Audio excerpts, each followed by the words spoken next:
दोस्तों, नमस्ते। जैसा कि आप जानते हैं, हम पढ़ रहे हैं व्यंजन के प्रकार। दोस्तों, मुझे पता है कि आपने मेरी पिछली वीडियो अच्छे से देखी होगी और उससे अपनी हिंदी व्याकरण की स्टडी अच्छे से कंप्लीट की होगी। हमारी पिछली वीडियो में हम स्वर के प्रकार और भेद समझ चुके हैं और व्यंजन का अर्थ और व्यंजन के 3 प्रकार को पढ़ चुके हैं। जो व्यंजन के हम 3 प्रकारों का अध्ययन कर चुके हैं वो है पहला स्पर्श व्यंजन, दूसरा है अंतस्थ और तीसरा है ऊष्म। स्पर्श, अंतस्थ और ऊष्म व्यंजन हम पिछले वीडियो में पढ़ चुके हैं। यदि आपने इनको नहीं पढ़ा या मिस कर दिया है तो आप मेरे डिस्क्रिप्शन बॉक्स में जाकर इनको पढ़ सकते हैं, ठीक है। तो अब हम अपनी वीडियो को आगे बढ़ाते हुए देखते हैं व्यंजन के प्रकारों का और अच्छे से अध्ययन करते हैं।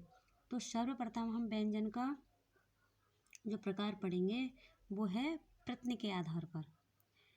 तो दोस्तों, प्रत्यय अर्थात हमारी जो जिह्वा है यानी हमारी जो जीभ है वो स्वर निकालने में किस प्रकार का प्रयत्न करती है, उसके आधार पर हम व्यंजन का प्रकार पढ़ेंगे, है ना।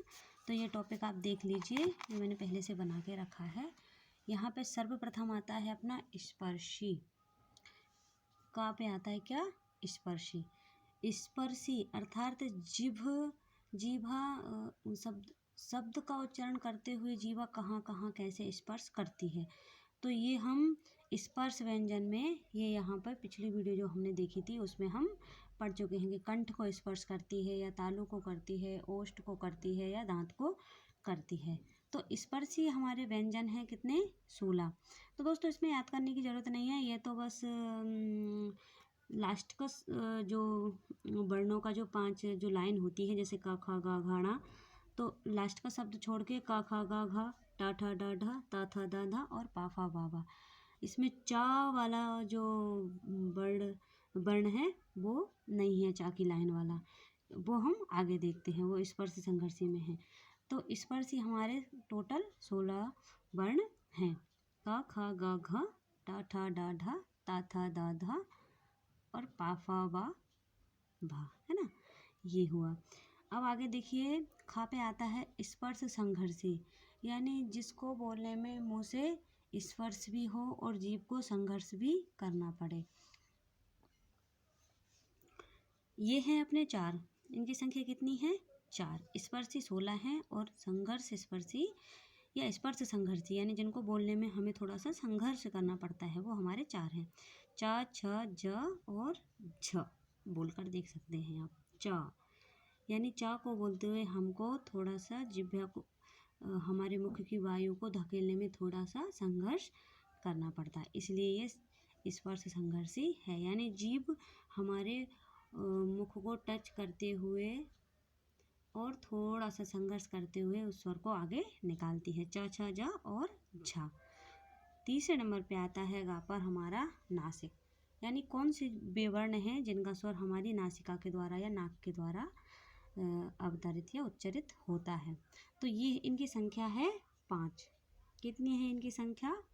5 है दोस्तों। ये देखिए यहाँ पे इनकी संख्या 5 है। ड, व, ण, न और म।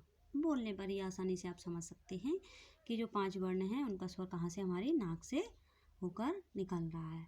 यदि आप इनको अच्छे से समझना चाहते हैं तो एक बार अपनी नाक बंद करके इनका उच्चारण करके देख सकते हैं। नाक बंद करके आप यदि उच्चारण करेंगे तो इनका जो सही वाला उच्चारण है, जैसे ना है, आप बगैर नाक के उसको नहीं बोल सकते। आप बोल के देखिए एक बार, डा। देखिए दोस्तों, मैंने नाक बंद करके बोल के आपको दिखाया है, इसका बिना नाक के सही उच्चारण नहीं होता है। अनुनासिक के बाद देखिए दोस्तों, चौथे नंबर पर हमारा घ नंबर पे है पार्श्विक, जिसको बोलने में हमारी जीभ को थोड़ा पलटना पड़ता हो या उल्टा करना पड़ता हो, उसका तात्पर्य होता है पार्श्विक। ये हमारा केवल एक ही शब्द है, वो है ला। आप इसको बोलकर देख सकते हैं कि इसको बोलने में हमारी जीभ जो है ऊपर के दांतों से टकराते हुए पलट जाती है, ला, तब इसका उच्चारण निकलता है। तो एक ये शब्द हमारा पार्श्विक हो गया। ये दोस्तों कई बार एग्जामों में आता है कि पार्श्विक वर्ण कौन सा है, बताइए। तो ये केवल एक है, तो आप इसको अच्छे से याद कर लीजिए। ला। दोस्तों जो हम जो भी ये पढ़ रहे हैं, आने वाले एग्ज़ामों में आपका बहुत ही अच्छा इससे वो होगी, मदद होगी, हेल्प होगी। आपका चाहे 10th लेवल हो, 12th हो या कोई कॉम्पिटिटिव एग्ज़ाम हो, इन सब के लिए आपको बहुत ज़्यादा इसकी हेल्प मिलेगी। 5वें नंबर पर अपना आता है प्रकम्पित, जिसको उच्चारण करने में हमारी जीभ थोड़ी सी कांप जाए, बोलने में जीभ कांप जाए अर्थात हिल जाए, वो प्रकम्पित वर्ण हुआ। इसकी संख्या भी कितनी है? 1 है। ये भी अपना 1 है, वो है रा। बोलकर आप देख सकते हैं। रा कैसे उच्चारण हो रहा है इसका? रा, यानी जीभ थोड़ी सी हिल रही है। इसके बाद हमारा आता है दोस्तों 4 नंबर पे अर्ध स्वर। तो जो या और बा हैं वो हमारे अर्ध स्वर हैं, यानी आधे स्वर और आधे व्यंजन में आते हैं। फिर आता है हमारा द्रुगुण। दो वर्ण ड और ड़ हमारे द्रुगुण में आते हैं। यदि हम बिना बिंदु के इनको पढ़ते हैं तो इनका उच्चारण अलग निकलता है, और बिंदु लगाकर पढ़ते हैं तो अलग। ऐसे ये ड होगा और इसको बिंदु लगाने के बाद पढ़ेंगे तो ड़ा होगा। अब हमारा स्वरों का, व्यंजनों का प्रकार को आगे बढ़ाते हुए अब देखिए आगे चलते हैं। तो आगे हमारा आता है श्वास के आधार पर वर्गीकरण। क्या? श्वास के आधार पर वर्गीकरण देखते हैं हम। तो श्वास यानी मुख से हमारे श्वास धीमी निकल रही है, तेज निकल रही है, इसके आधार पर भी हम व्यंजनों का वर्गीकरण करते हैं। तो धीमी यानी धीमी, जिस वर्ण को बोलते हुए मुख से श्वास धीमे निकले वो अल्प प्राण, और जिसको बोलते हुए मुख से श्वास अधिक निकले वो महाप्राण। तो अल्प प्राण का दोस्तों सूत्र याद कर लीजिए, 1 3 5 या 135। ये इसका सूत्र है, यानी पहला लाइन का पहला वर्ड, तीसरा वर्ण और 5वां वर्ण, है ना। और महाप्राण में अपना आता है लाइन का दूसरा वर्ण और चौथा वर्ण। तो देखिए अल्प प्राण में अपना आता है का, खा आ जाता है महाप्राण में, फिर गा आ जाता है अल्प प्राण में, घा आ जाता है महाप्राण में, इसी प्रकार ड़ा आ जाता है अल्प प्राण में। ऐसे ही दोस्तों देखिए चा अल्प प्राण में आता है, जा आता है, वो आता है, और छा और झा आपके महाप्राण में आते हैं। या आप इंग्लिश में थोड़ा जाकर समझ सकते हैं। तो जिस वर्ण में एच लगा होता है, देखते हैं हम, जैसे एग्जाम्पल के लिए देखिए यहाँ पे जैसे का है, का किससे बनता है? के से। और खा बनता है अपना के एच, यानी जिस वर्ण में एच लगा होता है वो हमारा महाप्राण में आता है ना। पा बा मा, फा और भा महाप्राण में, ता द न अल्प प्राण में, था और धा महाप्राण में। तो ख में भी एच लगता है के एच, धा में भी एच लगता है जी एच। इसी प्रकार छ में भी एच लगता है, झ में भी एच लगता है, ठा में भी एच लगता है और डा में भी एच लगता है। ऐसे था में भी एच और था में भी एच हो गया। तो देखिए दोस्तों आगे देखिए, अब हम वर्गीकरण करते हैं व्यंजन का स्वर तंत्रियों के कंपन के आधार पर।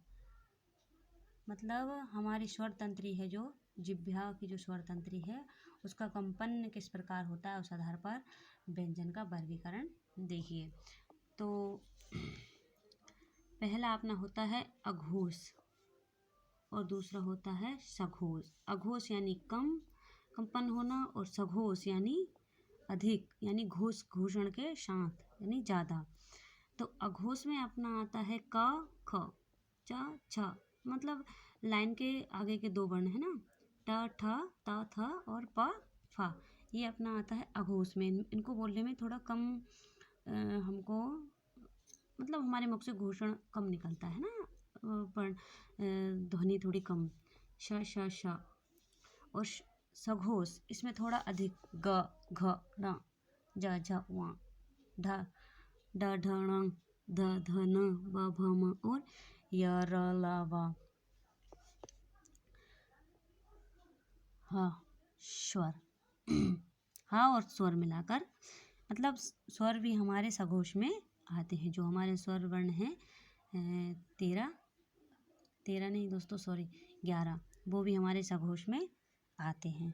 तो सघोष की संख्या होती है हमारी 31 और अघोष की संख्या होती है 13 यानी 13। अघोष 13, सघोष 31। इनको भी आप आसानी से समझ सकते हैं कि लाइन के पहले 2 वर्ण अघोष में आएंगे और बाकी के 3 सघोष में। इसी प्रकार ये कहाँ तक, पा तक। और फिर जो या की लाइन आती है वो ये यहाँ पे आएगी, सघोष में या अलावा और अघोष में श श शा और हा इसमें आ जाएगा। और बाकी के जो हमारे स्वर हैं आ से लेकर आओ तक, आ से लेकर आओ तक, ये भी सघोष में आएंगे, है ना।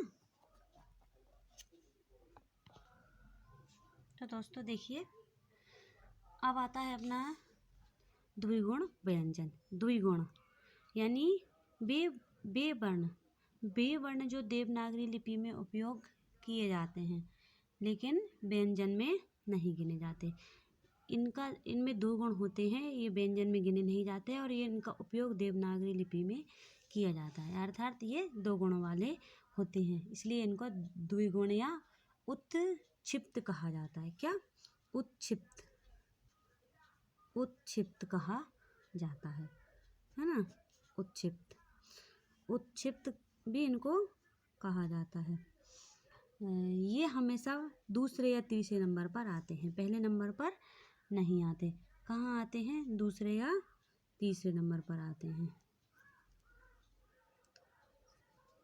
दूसरे या तीसरे नंबर पर आते हैं ये डा और ड, है ना।